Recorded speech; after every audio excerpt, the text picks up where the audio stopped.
O que é a polinização? A polinização pode ser definida como o transporte de pólen do local onde é produzido até a parte feminina da planta. Nas gimnospermas, o transporte é feito até a micrópila dos óvulos, e nas angiospermas, até o estigma da flor. Esse processo não ocorre espontaneamente e é necessária a atuação de polinizadores. Tipos de agentes polinizadores. Vento. A polinização efetuada por ele é denominada anemofilia. Tanto gimnospermas quanto angiospermas são polinizadas pelo vento. Água. É também um importante polinizador. A polinização desse tipo é denominada hidrofilia. Para que ocorra a polinização pela água, existem diversas estratégias. Em algumas plantas, o pólen é liberado na superfície da água e flutua até a flor mais próxima. Existem ainda aquelas plantas nas quais a polinização acontece sob a água, e nesses casos é comum que o grão de pólen seja mais longo, além de apresentar um rápido crescimento do tubo polínico. Animais. Diversos animais atuam como polinizadores, tais como os mamíferos, pássaros e insetos.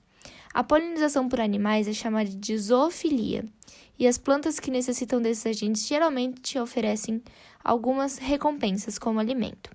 Percebemos nesses casos uma alta especialização floral para garantir a visita de seus polinizadores. Animais polinizadores. Insetos.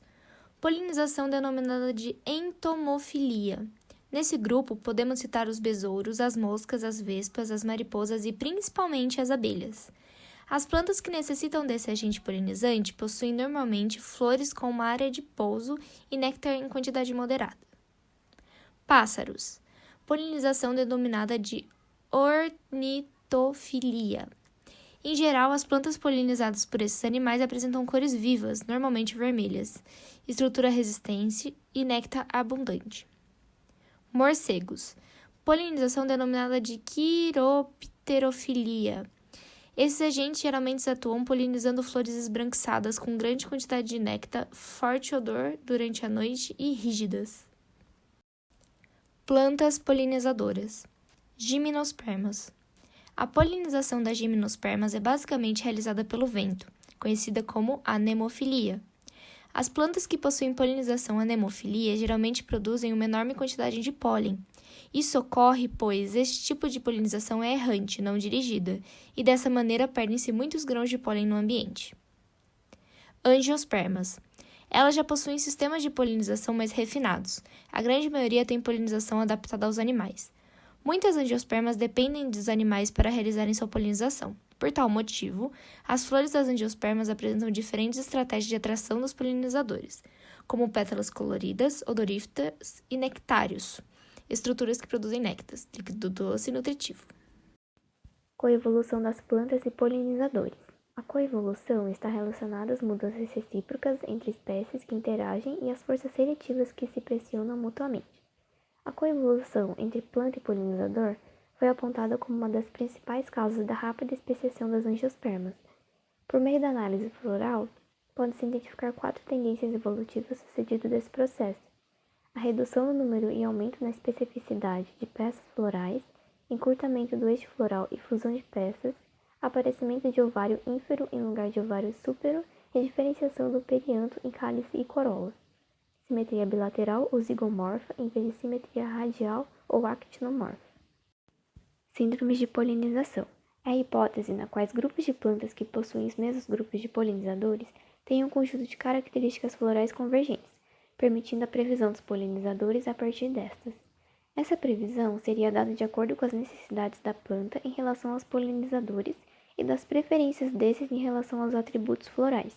Caso esse cenário fosse constante, seria possível deduzir o grupo de polinizadores baseando-se nas características florais. Insetos polinizadores. No processo de coevolução, os diversos tipos de flores desenvolvem estratégias para atrair os polinizadores. As flores polinizadas por abelhas possuem áreas de pouso e manchas nas pétalas como guias visuais, para indicar onde se encontra o néctar.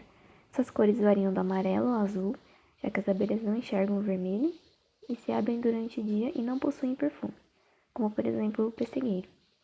As moscas são atraídas por flores de cor escura, castanha ou púrpura, que se abrem de dia, liberando forte odor que às vezes lembra carne em decomposição, por exemplo, a espécie papo de peru. As flores polinizadas por borboletas e mariposas possuem pétalas fusionadas que formam um tubo afunilado, onde no fundo se encontra o néctar, e graças ao seu aparelho bucal, que pode ser muito alongado, esses insetos conseguem alcançá-lo.